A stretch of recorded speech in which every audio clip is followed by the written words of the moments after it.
میں ان 200 جو سننے آئیں گے ان کے لیے جو سننے آئے ہیں ان کو کیوں مایوس کروں؟ ٹھیک ہے. تو یہ جو میرے جوان بیٹھے ہیں جو سب سوشل میڈیا کے ماشاءاللہ سے پلیئر ہیں، چلانے والے ہیں، ان سے میری گزارش، بہت شکریہ، بہت شکریہ، لائف سے دور رہیں. ہاں کوئی بہت امپورٹنٹ چیز آپ کو لگے تو اس کی کلپ بنا لیجئے اور وہ کلپ فارورڈ کیجئے، وہ پرابلم نہیں، ریکارڈ کیجئے چونکہ وہ آپ کے لیے محفوظ رہے گی. میں بڑی معذرت چاہتا ہوں اس میرے جوان سے جس نے ابھی اپنا لائیو بند کیا، کیونکہ یہ پرومس کر چکے ہوں گے لائیو دکھانے کے لیے، تو ان کے بھی وعدے کی قدر ہے. وہ میں تھوڑا دھیان رکھتا ہوں، خاص کر ایسی جگہ پر جہاں آپ کے ہاں کوئی مکسنگ ہی نہیں ہے. مطلب میں 34 سال کی قبلہ علماء کرام یہاں بیٹھے ہیں، 34 سال کی خطابت میں ایسی بہت کم جگہ ملتی ہے جہاں صرف علی والے ہوں.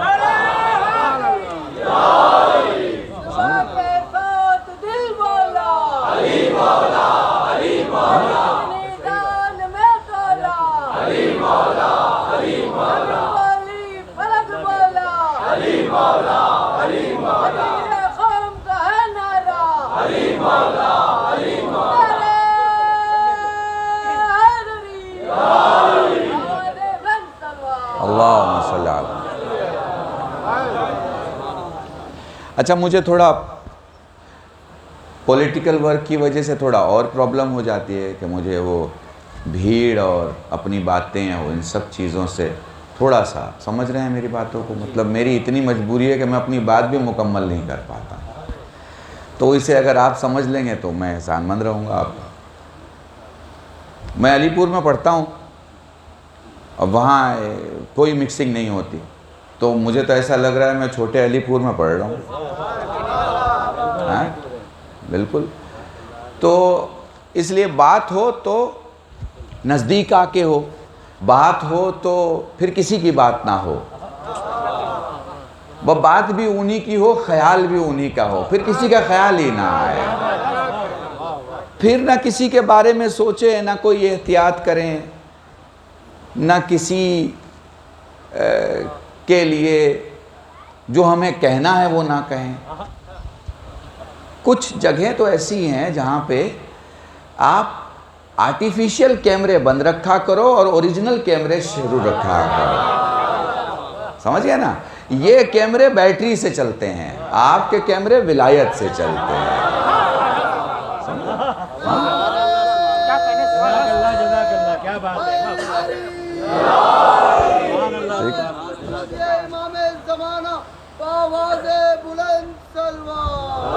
اللہم صلی علی محمد.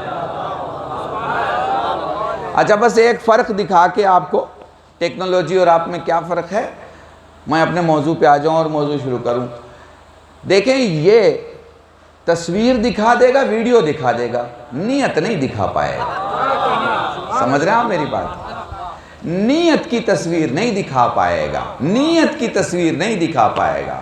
مگر آپ کا کیمرہ اس اسٹیج پہ آنے والے سبھی چہروں کو دیکھے گا، اور جب یا علی کہیں گے تو حیدری بھی بتا دے گا کیسا ہے، نیت بھی بتا دے گا، نیت بتا دیں گے. آپ کے پاس میزان ہے، خدا نے میزان دیا ہے. تو اب ایک موضوع ہے میرا، علماء کرام، ہمارے سبھی ساتھی، ہمارے سبھی دوست، ہمارے سبھی بھائی بیٹھے ہوئے ہیں. تو تقریر کے مجلس کے 2 حصے رہیں گے، کچھ ہماری برادری کے لیے رہے گا اور کچھ آپ کے لیے رہے گا. اچھا کہیں آپ کو لگے کہ سمجھ میں نہیں آ رہی بات تو آپ سمجھ لیجئے گا کہ میں اپنی برادری کے لیے کہہ رہا ہوں. میں آپ کو میزان بھی دے دیتا ہوں. اہل بیت اور خاندان اہل بیت، یہ میرا موضوع ہے. مجھے میرے خیال سے شام کو بھی پڑھنا ہے مجلس، کل بھی پڑھنا ہے. تو مجھے لگتا ہے سملر ہی چہرے اور آپس کے ہی چہرے ہوں گے جو میرے ممبر کے سامنے بیٹھے ہوں گے. تو موضوع بڑھتا رہے گا مگر میں الگ الگ موضوع بیان کروں گا انشاءاللہ. دیکھیں لفظ خاندان ایک ایسا لفظ ہے جو انسانی برادری میں بہت اہم ہے.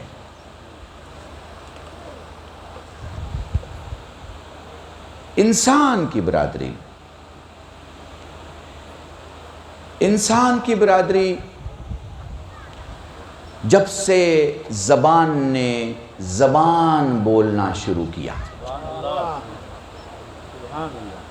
جب سے قباطیسی، سریانی، عبرانی، لیٹن، عربک، سنسکرت، ضرورتوں نے ان ساری زبانوں کو وجود دیا، جب سے بکھرے لوگوں نے اکٹھے رہنے کی بنیاد ڈالی، جب سے شہر لفظ کا وجود ہوا، جب سے انسانوں نے پہلو کو اہمیت دینا شروع کیا. یہ پہلو کبھی آپ کا اپنا ہوتا ہے اگر مکان کے اندر ہو، اور کبھی آپ کا دوست ہوتا ہے اگر مکان کے باہر ہو، کبھی آپ کا چاہنے والا ہوتا ہے اگر شہر کے باہر ہو. مگر محبتیں زمین کی مسافتوں کو کچھ سمجھتی ہی نہیں، کچھ نہیں محبتیں زمین کی مسافتوں کو کچھ سمجھتی ہی نہیں. جتنی محبت کامل ہوتی چلی جائے گی، مسافتیں مٹتی چلی جائیں گی. نہیں، میں آپ کے سماجی مثال میں کہہ دوں نا کہ تم بیٹھے تو اپنے گاؤں میں ہو، پر کیا تمہارا دل کربلا میں نہیں ہے نا؟ بس سمجھتے چلے جاؤ. یہ محبتیں جیسے جیسے پیور ہوتی چلی جاتی ہیں. اچھا دیکھو، جہاں محبتیں حساب و کتاب بھول جائیں وہاں عشق کی شروعات ہوتی ہے.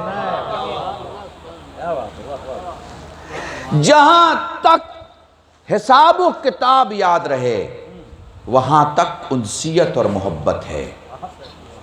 مگر جہاں لین دین بھول جائے کہ میں نے کتنا دیا اور تمہیں کتنا دینا ہے، وہاں محبت نہیں رہ پاتی. سمجھ میں آ رہی ہے بات؟ ٹھیک ہے نا؟ یہ دیکھو، باپ اور بیٹے کے بیچ میں کیا ہے؟ محبت ہے. باپ بچے کو تعلیم دیتا ہے، بچہ نوکری کا پیسہ باپ کو دیتا ہے. ان دونوں میں کہیں کمی آ گئی تو گفتگو میں تلخی پیدا ہو جاتی ہے. تم نے بابا مجھے پڑھایا، کون سے بہت بڑے اسکول میں پڑھایا؟ میرا فلاں دوست تو بہت بڑے اسکول میں پڑھتا تھا. بیٹے نے کہا میرے لال، باپ نے کہا میرے لال میرے پاس تھا ہی اتنا، میں اس سے اچھے اسکول میں تجھے پڑھا ہی نہیں سکتا تھا. بابا اور اچھے اسکول میں پڑھایا ہوتا تو میری سیلری زیادہ ہوتی تو آپ کو تکلیف نہیں ہوتی. اب کچھ کمی گنے جانے لگی. جہاں کمیاں گنی جانے لگیں وہ محبتوں کی سرحدیں ہوتی ہیں. پتہ نہیں میں آپ کو سمجھا پا رہا ہوں کہ نہیں سمجھا پا رہا ہوں. لیکن جہاں کچھ نہ دکھائی دے، جہاں صرف وہ دکھائی دے، کوئی حساب کتاب دکھائی نہ دے، کوئی بیلنس اور بینک دکھائی نہ دے، کوئی طلب اور مطالبہ سجھائی نہ دے، وہاں عشق کی شروعات ہوتی ہے.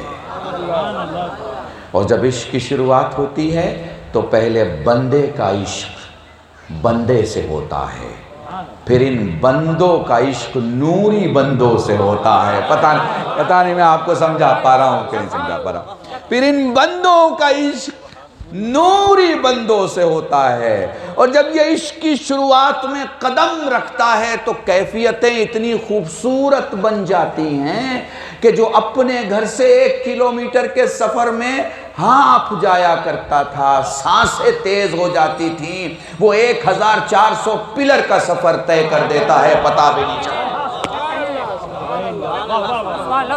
سمجھ رہے ہیں، محسوس کر رہے ہیں آپ؟ تو چلتے چلے جائیے. دیکھیں، ایک ہے اہل بیت، یہ اہل بیت ہیں، اور ایک ہے خاندان اہل بیت. اب دونوں کو سمجھنا ہے تو پہلے بشریت کو سمجھنا ہوگا. بشریت کو سمجھنا ہے تو بشریت میں کچھ نیڈ ہوتی ہے، کچھ ڈیمانڈ ہوتا ہے، کچھ باتیں ہوتی ہیں. تھوڑی محبت ہوتی ہے، تھوڑی نفرت ہوتی ہے، تھوڑا تھوڑا سب کچھ ہوتا ہے، مکمل کچھ نہیں ہوتا۔ جب مکمل ہو جائے تو یہ انسان مومن بن جاتا ہے، جب مکمل ہو جائے تو یہی انسان عاشق بن جاتا ہے۔ اب اس میں اور اس میں کیا فرق ہے؟ تو ذرا سا غور کیجئے گا، تھوڑی سی ثقیل بحث ہے، تھوڑی سی گہری ہے، اگر میرا ساتھ آپ نے دے دیا تو آپ محسوس کر پائیں گے۔ دیکھیں ایسا ہے کہ جب محبتیں اپنے عروج پہ آتی ہیں تو سورج دکھتا ہے مگر کرنوں کے ذریعے سے، سورج دکھتا ہے مگر کرنوں کے ذریعے سے، مگر جب محبت عشق میں تبدیل ہو جائے تو پھر سورج اور آپ کے درمیان کرنیں ختم ہو جاتی ہیں۔ اچھا پھر دونوں میں فرق کیا ہے؟ یہ بھی پریکٹیکلی دیکھ لیجئے فرق کیا ہے۔ آپ اپنے گھر سے سورج دیکھ رہے ہیں تو پہلے آپ کو اپنا گھر دکھائی دے گا، پہلے آپ کو اپنا گھر دکھائی دے گا، پھر گھر میں جو چیزیں ہیں وہ دکھائی دیں گی، پھر اطراف میں نزدیک جو چیزیں پڑی ہیں وہ دکھائی دیں گی، پھر کرنیں، پھر سورج۔ یہ وہ کنڈیشن ہے جب آپ محبت کی انتہا پہ آتے ہیں۔ مگر جب عشق شروع ہوتا ہے تو پھر آپ سورج کے اتنے قریب چلے جاتے ہیں کہ پھر سورج ہی سورج دکھتا ہے، کچھ نہیں دکھتا۔ تو میں مثال بھی تو دوں نا آپ کو کہ ذوات بشریت میں ایسے کون سے لوگ ہیں، انسانوں کی قسموں میں ایسے کون سے لوگ ہیں جو سورج کے پاس کھڑے ہیں، ٹھیک ہے نا؟ تو دنیا میں جتنے انسان ہیں سب خدا کے حضور کھڑے ہیں، دنیا میں جتنے انسان ہیں سب خدا کے حضور کھڑے ہیں، لیکن الگ الگ دوری پر، الگ الگ مسافتوں پہ۔ اس کی طرف سے مسافتیں نہیں ہیں، وہ تو کہہ رہا ہے کہ میں تمہاری شہرک سے زیادہ قریب ہوں۔ مسافتیں ہماری طرف سے ہیں، ہم ہر نماز میں قربتاً اللہ، اللہ سے قریب ہونے کے لیے، قریب ہونے کے لیے، قریب ہونے کے لیے، قریب ہونے کے لیے، بات سمجھ رہے ہیں نا؟ اس کی طرف سے دوری نہیں ہے، دوری ہماری طرف سے ہے، تو اس دوری کو پورا کرنے کے لیے ہم عمل کرتے رہتے ہیں۔ تو اب جب ہم کھڑے ہیں تو کتنی دوری پر کھڑے ہیں؟ اتنی دوری پر ہیں کہ ہمیں ہماری چیزیں بھی دکھائی دیتی ہیں، اتنی دوری پر ہیں خدا سے، ہم اتنی دوری پر ہیں کہ ہمیں ہماری چیز بھی دکھائی دیتی ہے۔ اذان ہوتا ہے تو دکان بھی دکھائی دیتی ہے۔ پتہ نہیں میں آپ کو سمجھا پا رہا ہوں کہ نہیں، لفظوں کو محسوس کرنا۔ دیکھو میں لفظیں پڑھنے والا مولوی ہوں، لفظیں بولتا ہوں، انہی کے اندر اگر زندگی دے پاؤ تو زندگی دے لینا، ورنہ میری لفظیں مریں گی تو نہیں، کیونکہ ان کی بارگاہ میں پڑھ رہا ہوں جو ہر شے کو زندہ رکھتے ہیں۔ درود پڑھے محمد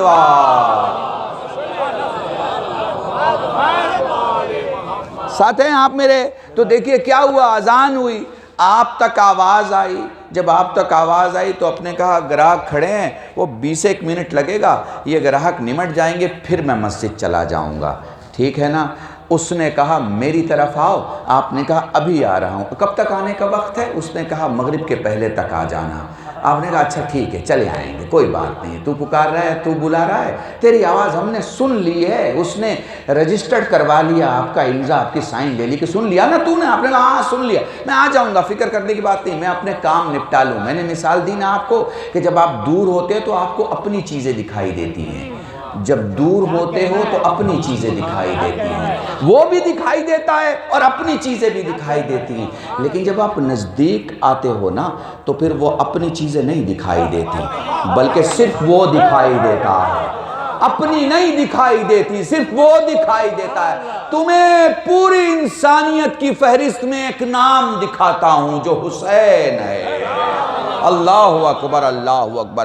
وہ اتنا نزدیک ہے کہ اسے اس کے علاوہ کچھ نہیں دکھائی دیتا، نہ عباس دکھائی دے رہا ہے، نہ علی اکبر دکھائی دے رہا ہے، نہ علی اصغر دکھائی دے رہا ہے، بس وہی دکھائی دے رہا ہے۔ اس لیے اس نے اہتمام یہ کیا کہ سب سے وسیلے سے بات کیا، حسین سے بلا واسطہ گفتگو کی۔ درود پڑھے محمد نہیں جا رہے؟ آواز میں پرابلم ہے؟ آواز میں پرابلم ہے؟ نہیں آپ ٹیسٹ کر لو پہلے، ٹھیک ہے؟ آ رہے؟ کوئی پریشانی کی بات نہیں، آ رہی آواز آ رہی ہے؟ کہیں کوئی پرابلم ہے؟ ٹھیک ٹھیک ہے؟ ایک بار درود پڑھ دیں محمد۔ ارے بھیا، ہاں ٹھیک، ہاں کچھ بھی بات کرنی ہو نا وہیں سے پکار کے بات کر لینا، ٹھیک ہے؟ کوئی ٹینشن نہیں، میں بھولوں گا نہیں، میں تیاری کر کے نہیں آتا ہوں، ٹینشن نہیں۔ تو بات سمجھ میں آ رہی ہے؟ حسین ایک تنہا ذات ہے، وہ اس قدر اس سے قریب ہے، اس کی قربت کو ہم مولویوں کے حدود استطاعت میں نہیں ہے کہ ہم بولنا تو دور غور کر سکیں۔ بھئی پہلے غور کریں گے تب بولیں گے نا۔ ہم غور کرنے کے معاملے میں اپاہج ہیں،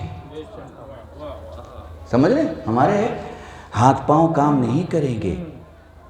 یہ وہ ذات مقدس ہے، نام ہے حسین، وہ ذات مقدس نام ہے حسن، وہ ذات مقدس نام ہے علی، وہ ذات مقدس نام ہے احمد مصطفیٰ محمد مصطفیٰ صلی اللہ علیہ وسلم۔ اب انسانیت کی نگاہ سے جب آپ انہیں دیکھیں گے تو حضور آپ کو ان سے بڑا دکھائی نہیں دے سکتا، اس لیے نہیں دکھائی دے سکتا کیونکہ ہے ہی نہیں۔ میں آپ کو تھوڑی دیر کے لیے ایک علمی سیر کراتا ہوں۔ دیکھیے دنیا میں بہت سارے ادارے ہیں، بہت سارے ملک ہیں، ہر ملک کیسے چلتا ہے؟ ہر ملک کیسے چلتا ہے؟ اپنے انٹیلیجنس کے ایڈوائس سے چلتا ہے۔ اس کی انٹیلیجنس یونٹ جو اسے خبر دیتی ہے اسی سے وہ ملک چلتا ہے۔ وہ انٹیلیجنس یونٹ ہی اسے بتاتی ہے کس ملک کے ساتھ اسے کیسی دوستی رکھنی ہے یا دوستی نہیں رکھنی، کس ملک کے سفیر کو بلانا ہے، کس ملک کے وزیر کو بلانا ہے، کس سے ویپار کرنا ہے، کس سے بزنس کرنا ہے، کس سے نہیں کرنا۔ بات سمجھ میں آ رہی ہے نا؟ یہ پورے دنیا کے دیش انٹیلیجنس سے چلتے ہیں۔ اچھا پھر یہ انٹیلیجنس جو ہے وہ کیا کرتی ہے؟ انٹیلیجنس آنے والے وقت کی خبر دیتی ہے۔ اب اسے تھوڑا اور سادے سے سمجھ لیں۔ آپ ٹیلی ویژن کھولتے ہیں تو آپ کو خبروں کے بعد موسم کا حال دکھایا جاتا ہے نا، اور اس میں کہا جاتا ہے کہ اگلے گھنٹے سے لے کر 24 گھنٹے تاپمان اتنا بنا رہے گا۔ کوئی دکھائے مسلمانوں کو کہ یہ غیب کی خبر غیر مسلم کیسے دے رہا ہے۔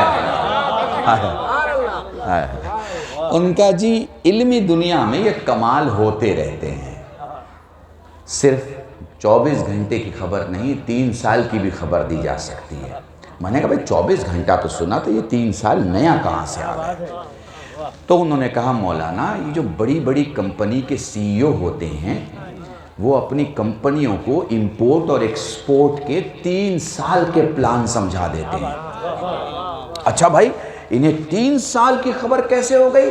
انہوں نے کہا علم ہے، یہ علم ہے جو بتاتا ہے ٹیمپریچر کیا رہے گا، یہ علم ہے جو بتاتا ہے بارش کب ہوگی، یہ علم ہے جو بتاتا ہے کمپنی کو کس کام کے خریدنے اور بیچنے میں فائدہ ہوگا۔ اچھا پھر یہ علم کہاں سے آتا ہے؟ انہوں نے کہا جی علم سوال کرنے سے آتا ہے۔ تو کوئی تو دروازہ ہونا چاہیے نا جو کہے کہ مجھ سے پوچھو۔ ہائے ہائے ہائے ہائے، اللہ کی قسم، اللہ کی قسم، دنیا انسانیت میں جب ہسٹری پڑھو گے تو بڑے بڑوں نے سوچنے اور بولنے کا گلا گھونٹ دیا۔ بڑے بڑوں نے سوچنے کا اور بولنے کا گلا گھونٹ دیا۔ کیوں؟ بادشاہوں کو وزیروں نے سمجھایا اگر سوال کرنے دو گے تو تمہاری آبرو خراب ہو جائے گی، اگر نہیں بتا پائے تو تمہارے دربار میں تم چھوٹے ہو جاؤ گے، وہ بڑا ہو جائے گا۔ ہائے ہائے ہائے ہائے، پتہ نہیں میں آپ کو سمجھا پا رہا ہوں کہ نہیں سمجھا پا رہا۔ تو کیا گفتگو ہوئی؟ کہانی سوال ہی پوچھنے مت دو۔ تو اب سوال نہیں پوچھنے دیں، اس کا بہترین راستہ کا فاصلہ کر دو۔ فاصلہ، چونکہ فاصلے سے سوال نہیں پوچھے جاتے، نزدیک آ کے سوال پوچھے جاتے ہیں۔ جو سوال فاصلوں سے پوچھے جائیں وہ سوالی کی طرح پوچھے جاتے ہیں۔ پتہ نہیں آپ محسوس کر پا رہے ہیں کہ نہیں محسوس کر پا رہے ہیں؟ اپنے وجود کو بیچ کے پوچھے جاتے ہیں جو دور سے پوچھے جاتے ہیں۔ اپنے وجود کو برقرار رکھ کے جو سوال پوچھے جائیں وہ نزدیک آ کے پوچھے جاتے ہیں اور آنکھوں میں آنکھیں ڈال کے پوچھے جاتے ہیں۔ سمجھ رہے ہیں آپ میری بات کو؟ تو یہ سوال کرنے کا جو کلچر تھا اسے ان بڑے لوگوں نے بند کر دیا۔ دنیائے بشریت اور انسانیت میں صرف تمہارا مولا ہے جس نے کہا سوال کرو مجھ سے جو پوچھنا چاہتے، جو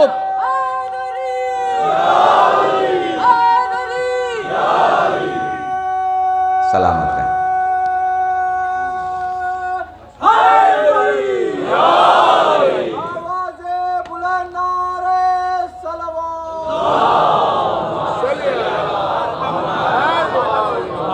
پوچھو مجھ سے جو پوچھنا چاہتے ہو۔ اے میرے مولا کیا پوچھوں؟ کہا تو بن کے پوچھ، کیونکہ تو میں بن کے پوچھ ہی نہیں سکتا۔ درود پڑھیں محمد باپ۔ تو بن کے پوچھ۔ افسوس تو یہ ہے کہ علی سے جو لوگ تھے وہ لوگ بن کے بھی پوچھ نہ پائے۔ افسوس کی بات تو یہ، خدا کی قسم۔ اب جو جملہ میرے مولا نے کہا ہے نا آگے، اس کی وضاحت کے لیے میں ایک چھوٹی سی مثال دے کے پھر اس بات تک آؤں گا، ٹھیک ہے؟ دیکھیے دنیا میں ظاہری طور پر سب سے پڑھا لکھا اور پاورفل ملک امریکہ ہے، ظاہری طور پر ہر چیز آپ کو بہت اسٹینڈرڈ کی ملے گی، ہیلتھ اسٹینڈرڈ، انفارمیشن اسٹینڈرڈ، ٹھیک ہے نا؟ بھائی ان کا گوگل اسٹینڈرڈ ہے اور آپ گوگل سے سارے سوال پوچھتے ہیں نا سارے سوال، ٹھیک ہے؟ تو اب ان سے پوچھیں کہ ان کے یہاں گوگل بڑا آرگنائزیشن ہے یا ناسا؟ تو وہ کہیں گے کہ گوگل بڑا نہیں ہے، ناسا بڑا ہے۔ اب دیکھو محسوس کرنا اللہ کی قسم، اگر محسوس کر لو گا تو یہی جملہ پوری مجلس ہے۔ ان سے پوچھو بھائی تمہارا گوگل بڑا ہے یا ناسا بڑا ہے؟ تو وہ کہیں گے گوگل بڑا نہیں ہے، ناسا بڑا ہے۔ کیوں بھائی، کیا وجہ ہے؟ ان کا بھائی دونوں میں فرق ہے، گوگل زمین کے راستے بتاتا ہے، ناسا آسمان کے راستے بتاتا ہے۔ آیا میں نے پڑھ دی تمہارے سامنے مجلس۔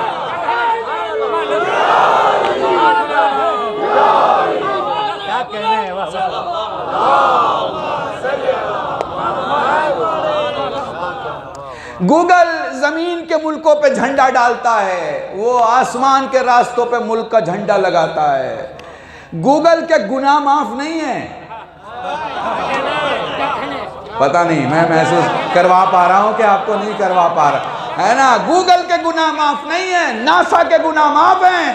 اس لیے معاف ہیں کہ وہ کام کر رہا ہے جو دوسرا کوئی کر ہی نہیں سکتا، دوسرا کوئی وہ کام نہیں کر سکتا۔ میں نے پوچھا بھائی ناسا کے ترجمان سے کہ آپ کا مین کام کیا ہے؟ انہوں نے کہا ہم زمینوں کے راستوں کو نہیں، آسمانوں کے راستوں کو دیکھتے ہیں۔ ہم الگ سالوں میں کام کرتے ہیں، ہم زمینی سال میں کام نہیں کرتے، یعنی ہم خاکی دنیا میں کام نہیں کرتے، ہم نوری دنیا میں کام کرتے۔ آئے میں کیسے سمجھاؤں آپ کو؟ تو بھائی یہ کمال اگر ناسا کا ہے کہ وہ اس خاکی دنیا سے نکل کر اس دنیا کی طرف جا رہا ہے جو ہمارے لیے، آپ کے لیے اس خاکی دنیا سے بالا تر ہے، الگ چھپی ہوئی دنیا ہے، راز ہے، یہ بات ہے تو وہ راز ہے۔ سمجھ رہے ہیں میری بات کو؟ یہ بات ہے تو وہ راز ہے، یہ ظاہر ہے تو وہ چھپا ہوا ہے۔ اب پتہ نہیں آپ ظاہر سے کیا سمجھ رہے ہو، چھپے ہوئے سے کیا سمجھ رہے ہو؟ محسوس کر رہے ہو نا؟ ناسا ظاہر کو ظاہر نہیں کرتا، ناسا جو چھپا ہوا ہے، جو پوشیدہ ہے اسے ظاہر کرنے کی کوشش کرتا ہے۔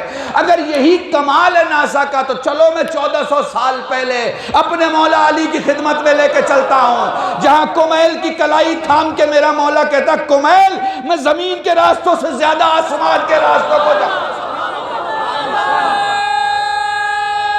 سلامت رہے۔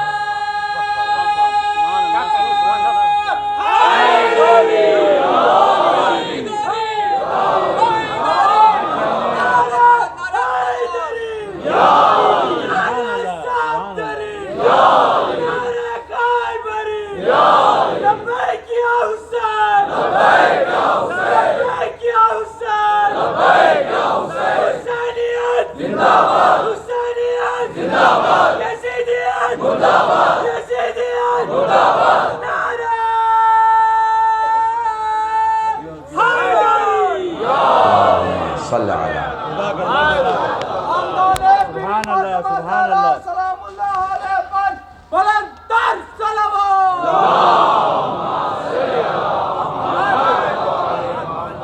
محسوس کیا آپ نے؟ ایسے مولا کو مولا مانتے ہو جسے کہیں بھی پیش کرو گے تو شرمندہ نہیں ہونا پڑے.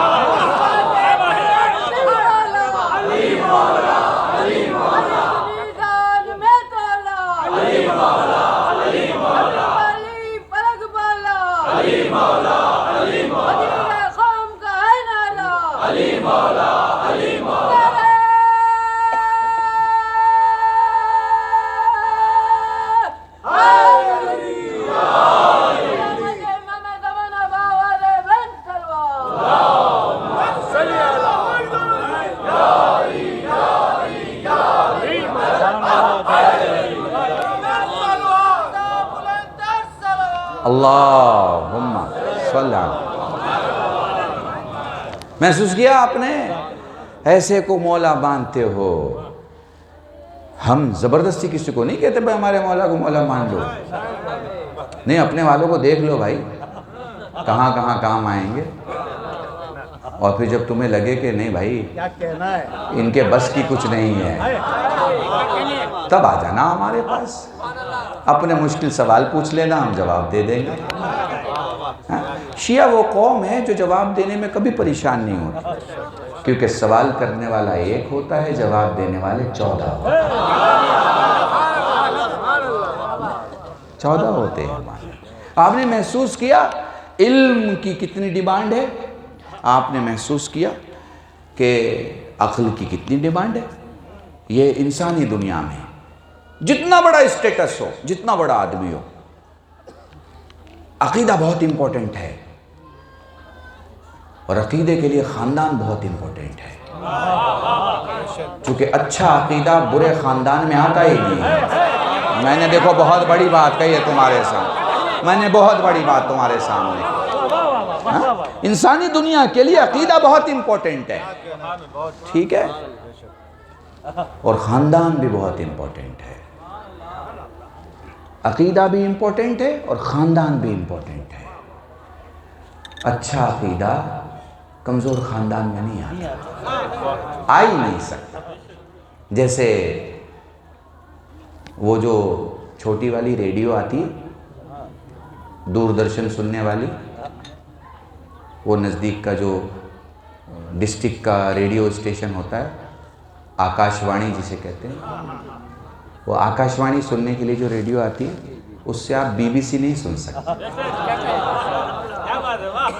لوگوں کو لگے گا کہ آپ سن سکتے ہیں، آپ کو اچھے سے پتا ہے کہ اس سے آکاش وانی سنی جا سکتی ہے، بی بی سی نہیں سنی جا سکتی. دنیا کے جتنے لیڈر کو اپنے اپنے سینے میں لے کے قومیں گھوم رہی ہیں نا، یہ نزدیک کی باتیں تو سن سکتے ہیں، حجابوں کی باتیں نہیں سن سکتے. اور ہم تو اس علی کو مانتے ہیں کہ حجابوں کی گفتگو کے درمیان جس نے کہا تھا کہ نبی اللہ معراج کا واقعہ میں سناؤں یا آپ سنائیں، یہ اس بات کو درشاتا ہے، بیان کرتا ہے کہ تم کبھی یہ مت سوچنا کہ تمہاری سوچ میں علی آ جائے گا. نہیں، میں نے مدراس میں شاید یہ جملہ کہا تھا کہ کب تک ہم شیعوں میں ہی اپنی شیعت ثابت کرنے کی کوشش کریں گے؟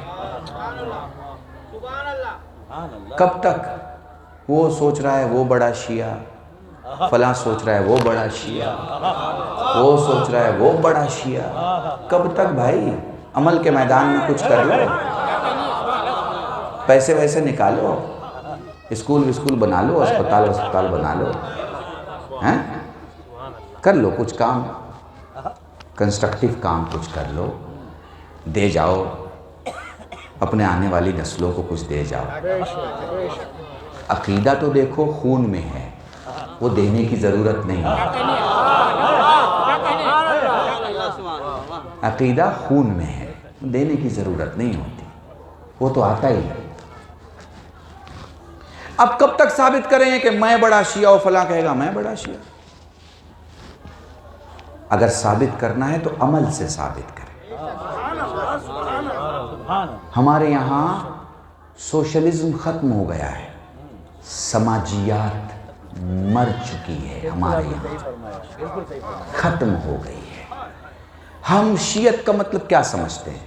ہماری جو سوچ ہے شیعت کا مطلب یہ ہے، ہماری سوچ شیعت کا مطلب یہ ہے کہ ہم نے غم کے ایام میں کالا لباس پہن لیا، خوشی کے ایام میں لال کپڑا پہن لیا، ہم نے شعراء کو بلایا محفل کر لی، خطبہ کو بلایا مجلس کر لی، اور ہم نے گھر پہ جو ہے وہ کچھ پروگرام کر لیے مذہبی۔ یہ شیعت کا اصل مطلب نہیں ہے، یہ تو ہمارا اصول ہے، یہ ہماری زندگی جینے کا اصول ہے۔ اب سمجھ رہے ہو میری بات کو؟ مثلا ایک آدمی ہے 10 بجے دن میں اٹھتا ہے، ایک آدمی ہے صبح 4:30 بجے اٹھتا ہے، اس کی لائف کی اصول ہے۔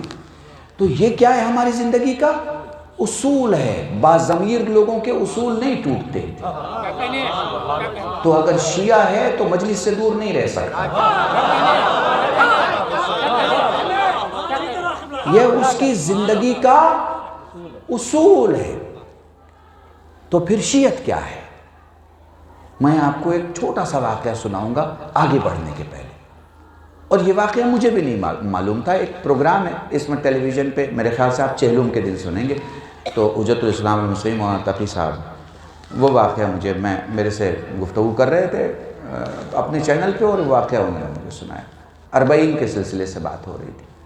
ان کا ایک جوان تھا ایران سے، دینی طالب علم تھا، بڑا شوق تھا زیارت کا، اس کے دوستوں کو پتا تھا کہ یہ زیارت کا بہت شوقین ہے، پھر لوگوں کو معلوم تھا، پھر جہاں جہاں ذکر کرتا تھا مولا کی بارگاہ میں پہنچنے کی خواہش، کاوش، ہر چیز۔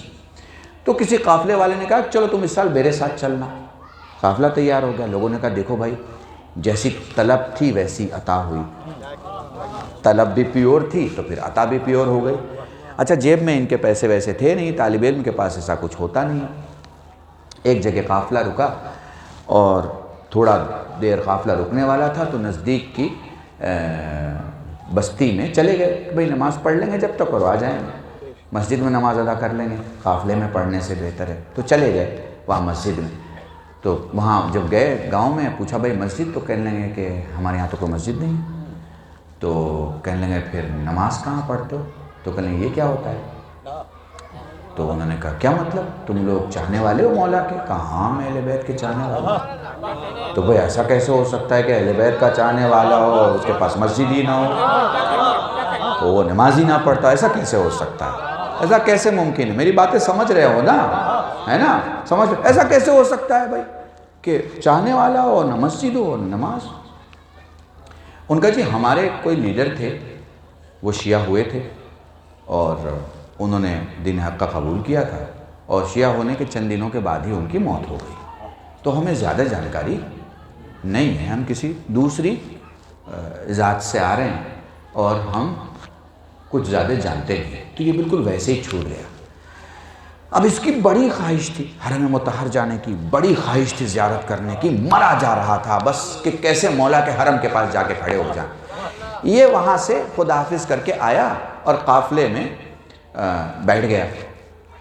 اب یہ سوچ رہا ہے کہ میں کیا کروں، میں کروں تو کیا کروں؟ تو اب قافلے والوں نے کہا نکلنے کا وقت ہے۔ اس نے کہا کہ جاؤں نہ جاؤں یا وہاں جاؤں، جاؤں نہ جاؤں یا وہاں جاؤں۔ اب اس کے اندر ایک جنگ ہو رہی ہے، چونکہ پوری زندگی کا خلاصہ تھا امام حسین کے ذریعہ مطہر کے پاس پہنچ جانا، پوری زندگی کی اس کی خواہش تھی کہ کیسے بھی کر کے ذریعہ مطہر کے پاس زیارت کرنے کے لیے پہنچ جائیں۔ پھر اس نے ایک سخت سا فیصلہ لیا، اس نے کہا نہیں، میں اگر سچا حسینی ہوں تو مجھے حسینیت پہنچانا بھی ہے اور بچانا بھی ہے۔ اور اس نے قافلہ چھوڑا اور اس گاؤں آ گیا، اور گاؤں آنے کے بعد لوگوں سے کہا بھائی ایسا ایسا معاملہ ہے، ہم جا رہے تھے کربلا اور ہم نے تم لوگوں کی حالت دیکھی اور ہمیں یہ علم معلوم ہے، ہم اس گاؤں میں ٹھہر جاتے ہیں۔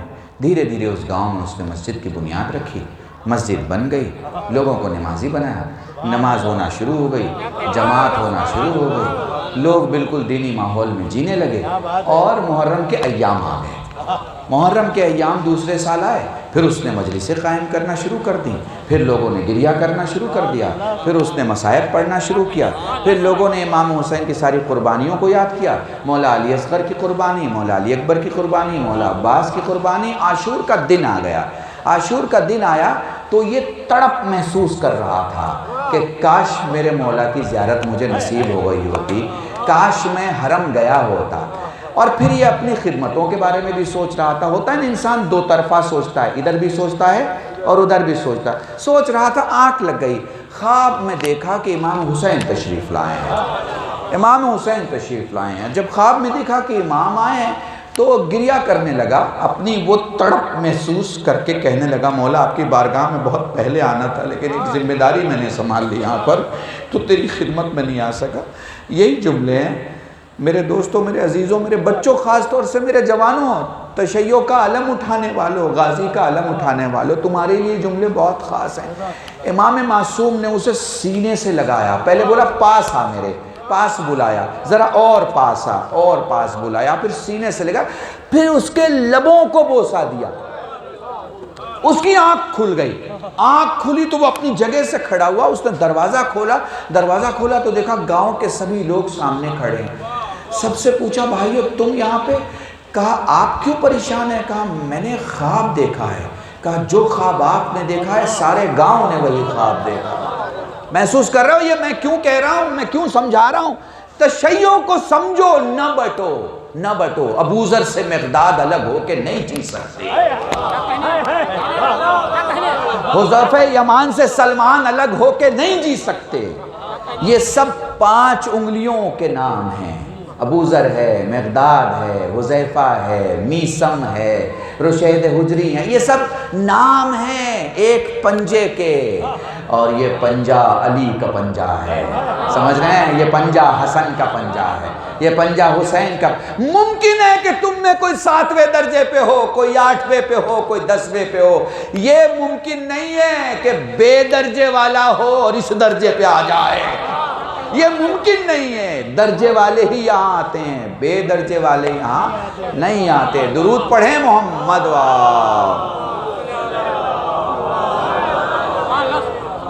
سب سے بڑی چیز اہل بیت اور خاندان اہل بیت۔ اگر آپ اہل بیت کی دنیا میں جائیں گے تو اہل بیت کی دنیا میں آپ کو یہ پتہ چلے گا کہ وہی لوگ اہل بیت کی خدمت میں آتے ہیں جن کا خاندان بڑا ہوتا ہے۔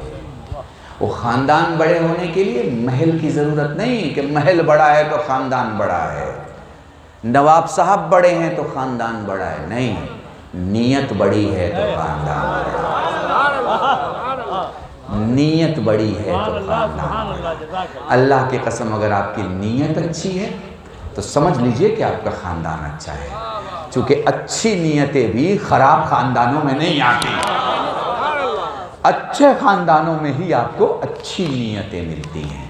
اور اب بس ایک جملہ اور اس کی وضاحت کے ساتھ ربط مسائل، چونکہ امام رضا علیہ السلام کے حوالے سے اس مجلس ہے، ایک دو باتیں جو بہت لازم اور بہت ضروری ہیں۔ دیکھیں یہ نیت ہے آپ کی، خانوادہ بڑا ہے، نیت بڑی ہے، خانوادہ بڑا ہے، اصول بڑا ہے، خانوادہ بڑا ہے، عشق بڑا ہے، خانوادہ بڑا ہے، پیچھے چلنے کا طریقہ بڑا ہے، سمجھ رہے ہیں؟ یہ تشیع کی عبارت نقل کر رہا ہوں آپ کے سامنے، یہ شیعت کی اسکریچنگ کر رہا ہوں، پینسل سے جو شیعت کا چہرہ بنایا جائے گا اس میں سب سے بڑی چیز نیت ہے، اور وہ بلند ہی اس وقت ہوگی جب خانوادہ بڑا ہوگا، خاندان بڑا ہوگا۔ جتنا خاندان پاک ہوگا نیتیں اتنی پاک ہوگی، نیتیں اتنی بلند ہوگی۔ اب خاندان کس کے پاس ہوتا ہے؟ جس کے پاس سلسلہ ہوتا ہے، سمجھ رہے ہیں میری بات کو؟ اب میں شیعت کی بات نہیں کر رہا، اب میں مسلمانوں کی بات کر رہا ہوں، ٹھیک ہے؟ مسلمانوں میں 2 فرقے ہیں، ایک سلسلے کو مانتا ہے، ایک سلسلے کو نہیں مانتا۔ اب میں ان کی بات کرتا ہوں جو مسلمانوں میں سلسلے کو مانتے ہیں کہ بھائیو خوش آمدید، آئیے اس طہارت کی دنیا میں۔ سلسلے کو وہی مان سکتے ہیں جن کا خود کا کوئی سلسلہ ہو، سلسلے کو وہی مان سکتے ہیں جن کا خود کا کوئی سلسلہ ہو، چونکہ سلسلے میں ایک ذات نہیں 2 ذات ہونی چاہیے، ایک ماں اور ایک باپ، تب بنتا ہے سلسلہ ماں بھی اور باپ بھی۔ اکیلے معاملے سے کام نہیں چلے گا، ماں بھی ہو اور باپ بھی ہو۔ اب ذرا سا بڑا لطیف اشارہ ہے اگر محسوس کر سکو، پہلی کمیونٹی ہو آپ دنیا کی، میں دوسرے مذہبوں میں جاتا ہوں، دوسرے اسٹیج پہ جاتا ہوں، میں کئی مذہب کی ذمہ داری لے کے کہہ رہا ہوں، پہلی کمیونٹی ہو آپ دنیا کی کہ آپ کا عالم جب جمعہ کے خطبے کے لیے کھڑا ہوتا ہے تو اپنے 12 اماموں کا نام بنا سلسلے کے بیان نہیں کرتا، سلسلے کے ساتھ بیان کرتا ہے۔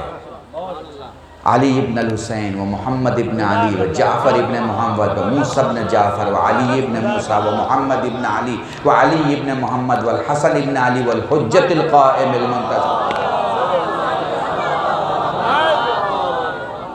اور دیکھو ہمارے بزرگوں نے جو تعلیم دی، ہمارے علماء نے جو ہمیں ذکر کرنا سکھایا، اسی میں نا 15 شعبان کو آپ کے وقت کے امام کی آمد کی خوشیاں مناتے ہو اور اپنے مرحوموں کو فاتحہ بھی پڑھتے ہو نا، پڑھتے ہو نا، تو پھر صرف 1-2 کو نہیں پڑھتے ہو، ہے نا، 6-7-8 نسلوں کو یاد کرتے ہو نا، پشتوں کو یاد کرتے ہو نا، کیوں؟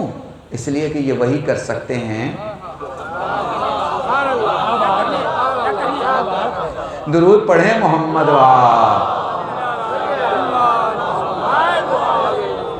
اب یہ الگ بات ہے، یہ میں نے میرے خیال سے 6-7 سال پہلے جوگی پور میں اس نقطے کی طرف اشارہ کیا تھا، اور ہمارے علماء بیٹھے ہیں وہ محسوس کریں گے، شرعی نکات ہے اس میں ذرا سا، تو آپ محسوس کر پائیں گے کہ دیکھیں اس سلسلے میں ماں کا بڑا اہم رول ہوتا ہے۔ کیوں؟ اس لیے کہ باپ پردے کی چیز ہے نسب اور حسب میں۔ عجیب بات کہہ رہا ہوں آپ سے، زندگی میں ماں پردے کی چیز ہے، باپ ظاہر ہوتا ہے، مگر حسب و نسب میں باپ پردے کی چیز ہے، ماں ظاہر ہوتی۔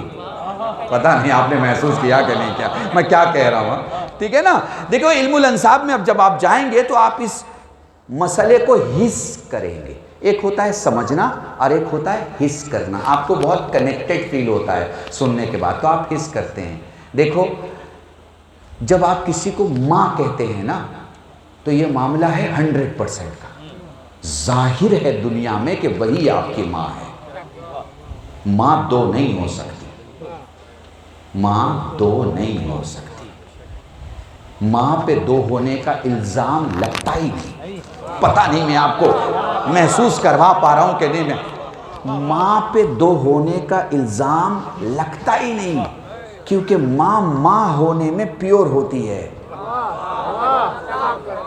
اسلام میں تذکرہ ہی اس کا ہوتا ہے جو پیور ہو اور 100% ہو، اور اسی لیے محشر کے میدان میں بھی جب پکارا جائے گا تو باپ کے نام سے نہیں پکارا جائے گا، ماں کے نام سے۔ ہائے ہائے ہائے ہائے، ہے نا؟ تو یہ ماں ہر جگہ ماں ہے، ماں کا مقام ہے، اتنی پیورٹی ہے۔ انسان تو چھوڑ دو بھائی، موضوع مکمل کر رہا ہوں، انسان تو چھوڑ دو، جانوروں میں بیل کا بچہ نہیں بولا جاتا۔ کیا بات ہے، انسان تو چھوڑ دو، جانوروں میں بیل کا بچہ نہیں بولا جاتا، گائے کا بولا جاتا ہے نا، مرغے کا بچہ نہیں بولا جاتا، بکرے کا بچہ نہیں بولا جاتا۔ انسانوں کی دنیا میں بھی نسلیں ماں سے پہچانی جاتی ہیں۔ پتہ نہیں میں آپ کو محسوس کرا پا رہا ہوں، ہاں ٹھیک ہے نا، ٹھیک ہے۔ اب ذرا دیکھتے رہنا، اب یہ جو نوری دنیا کے لوگ ہیں نا، انہوں نے بھی جب افتخار کیا ہے نا تو ماں پہ کیا ہے، اور پتہ نہیں میں محسوس کرا پا رہا ہوں کہ نہیں کرا۔ انا الذی سمتنی امی، میری ماں نے میرا نام حیدر رکھا ہے۔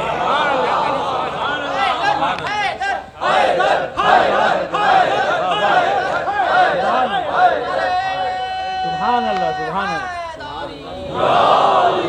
جملہ سنو، یہ وہ علی کہہ رہا ہے جس کا باپ ابو طالب جیسا ہو۔ وہ کہہ رہا ہے میری ماں نے میرا نام حیدر رکھا۔ کربلا آ جائیں، حسین کے بیان میں دیکھ لیں، ماں کا ذکر ہے، میں فاطمہ کا لال ہوں۔ رسول کے تذکرے کے بعد فاطمہ کا لال ہوں، میں فاطمہ کا بیٹا ہوں۔ اور اسی فاطمہ کی ایک بیٹے ہمارے امام، ہمارے 8ویں امام کے تذکرے کے لیے مجھ سے کہا گیا، اور مسائل میں ذکر کر دوں آپ کو۔ مولا جتنے یہاں موجود ہیں سب کو زیارت قبر امام حسین سے مشرف فرما، اور زیارت قبر امام رضا علیہ السلام۔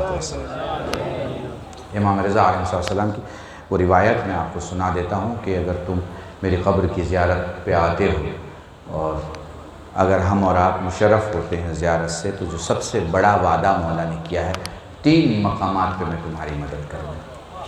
3 مقامات پہ، یہ آپ کے امام نے کہا ہے، 3 مقامات پہ میں تمہاری مدد کروں گا۔ اس وقت جب ہاتھوں میں نامہ اعمال دیا جا چکا ہوگا، دیا جا چکا ہوگا، تب میں تمہاری مدد کروں گا۔ اللہ کی قسم، یہ صرف ایک جملہ پوری مجلس ہے، کیونکہ عدل کے بعد کوئی چیز اگر کھڑی ہوتی ہے تو اس کا نام فضل ہے۔ یہ علماء کرام کے لیے احساس اور حساس نقطہ، اگر عدل کے بعد کوئی شے اگر کھڑی ہو سکتی ہے تو اس کا نام فضل ہے۔ اسی لیے اللہ نے خود اپنی عدالت میں کہا ہے کہ بدلہ لینے سے معاف کرنے والا بڑا ہوتا ہے۔ ٹھیک ہے نا؟ تو یہ پورا موضوع ہے، الگ موضوع ہے، انشاءاللہ پھر کبھی ذکر ہوگا آپ کے درمیان تو میں گفتگو کروں گا۔ ابھی دیکھیں مولا فرماتے ہیں نام اعمال ہاتھ میں آنے کے بعد میں تمہاری مدد کروں گا۔ جب میزان میں تمہارے اعمال تولے جا رہے ہوں گے تب میں تمہاری مدد کروں گا۔ جب میزان میں تمہارے اعمال تولے جا رہے ہوں گے تب میں تمہاری مدد کروں گا۔ اب اس کا کچھ مطلب سمجھ لو، جب میزان میں کوئی چیز تولی جاتی ہے تو ایک طرف وہ چیز رکھی جاتی ہے جسے تولنا ہے، اور دوسری طرف وزن ہوتا ہے جسے باٹ کہتے ہیں، بٹکھرا کہتے ہیں، یہاں پتہ نہیں کیا کہتے ہیں، آپ سمجھ رہے ہیں نا؟ بٹکھرا ایک طرف رکھا۔ آپ کو پتہ ہے میزان کا بٹکھرا کیا ہوگا؟ بھائی کہیں کچھ رکھا جائے گا تب تو دوسری طرف دوسرا وزن رکھا جائے گا۔ آپ کو پتہ ہے اس وقت میزان کا بٹکھرا کیا ہوگا، باٹ کیا ہوگا؟ آپ کے امام کی عبادتیں، آپ کے، کسی اور کی نہیں، آپ کے، یعنی ان کی رکوع اور اس کے سامنے آپ کا رکوع رکھا جائے گا۔ کہاں کھڑے ہوں گے؟ کہاں کھڑے ہوں گے؟ ہم سب ہیں، ہم سب کہاں کھڑے ہوں گے؟ ان کا سجدہ اور پھر ہمارا سجدہ، ان کی سخاوت پھر ہماری سخاوت، ان کی نیکیاں پھر ہماری نیکیاں۔ کہاں کھڑے ہوں گے؟ کس چیز کا غرور ہے؟ کیوں سر اٹھا کے چلتے ہو؟ کیوں دوسرے کو سلام نہیں کرتے؟ کیوں جھگڑا پالے پڑے ہو؟ کیوں حسد کی دنیا میں جی رہے ہو؟ کس کو کاندھا دکھا رہے ہو؟ کیا پتا کس کے کاندھے پہ تمہیں اٹھا کے قبرستان چھوڑ دیا جائے؟ کیوں بکھرے پڑے ہو؟ موتی ہو تو وحدت کے دھاگے میں آ جاؤ نا، علی والے ہو تو علی ولی اللہ کا ہار بن جاؤ نا۔ تمہیں کیا ضرورت ہے گروپ کی، گروہ کی، چھوٹے چھوٹے 7 8 10 20 25 50 لوگوں کا جھنڈ ہیں؟ وہ ایسے لوگوں کا جھنڈ جو اپنا وزن خود نہ اٹھا سکتے، وہ مذہب کا وزن کیا اٹھائیں گے؟ دین کا وزن کیا اٹھائیں گے؟ اتحاد، اتحاد، تمہارے اندر اتحاد ہونا چاہیے، تمہارے اندر اختلاف نہیں ہونا چاہیے۔ اس سے کچھ ملنے ملانے والا نہیں ہے، ملنے ملانے والا نہیں ہے۔ دیکھو میں تو سیدھی سچی بات تمہیں بتانے اور کرنے آیا ہوں، سمجھ رہے ہو آپ میری بات کو؟ آپ سمجھ جائیے، اگر سچا علی کسی کے پاس ہے تو وہ 2 شیعہ الگ ہو ہی نہیں سکتا۔ علی مولا، علی مولا، سبحان اللہ کا ذات، یا علی، یا علی، یا علی، جزاک اللہ، علی ایک ہے۔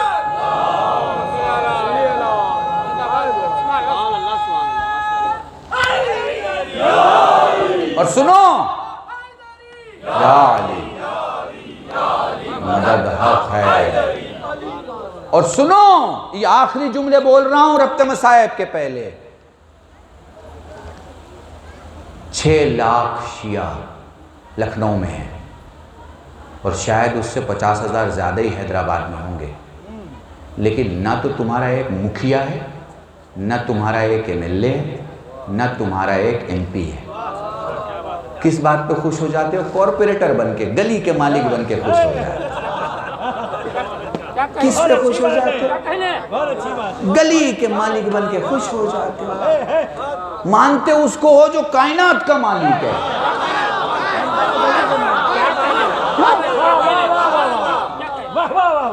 کیوں؟ کیوں؟ کیوں؟ اس لیے کہ متحد نہیں ہو، اس لیے کہ تم میں اتحاد نہیں ہے۔ تو میں اور تو کچھ نہیں کہوں گا، لیکن ہاں بس اتنا کہوں گا کہ اپنے گاؤں کو حیدرآباد اور لکھنؤ مت بننے دو، بس اتنا کہوں گا۔ اور دیکھو اس کے لیے بھی کلیجہ چاہیے، مجھے مجلس پڑھنے لکھنؤ بھی جانا اور حیدرآباد بھی جانا ہے، سمجھ رہے ہو؟ مجھے دونوں جگہ مجلس پڑھنے جانا ہے۔ کہہ سکتے ہیں مولانا آپ نے کیوں ہمارے شہر کا نام لیا؟ کہہ سکتے ہیں، پر بھائی سچی بات ہے اور ممبر ہے یہ سچی بات کرنے کی، کسی کو میٹھی تو لگے گی نہیں۔ تو میری بس ایک گزارش ہے بزرگوں سے، جوانوں سے، بچوں سے، اپنے گاؤں کو، اپنے علاقے کو، اپنے اسٹیٹ کو ان 2 شہر کی بڑی تعداد کے جو سنتیں ہیں ان سے الگ کر لو، اور کربلا کے حسین کی سنتوں سے وابستہ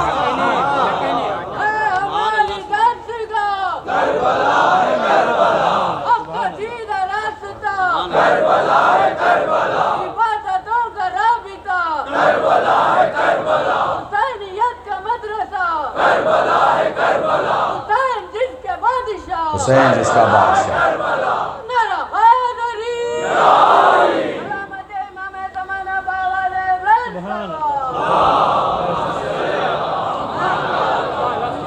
سمجھ رہے ہیں آپ؟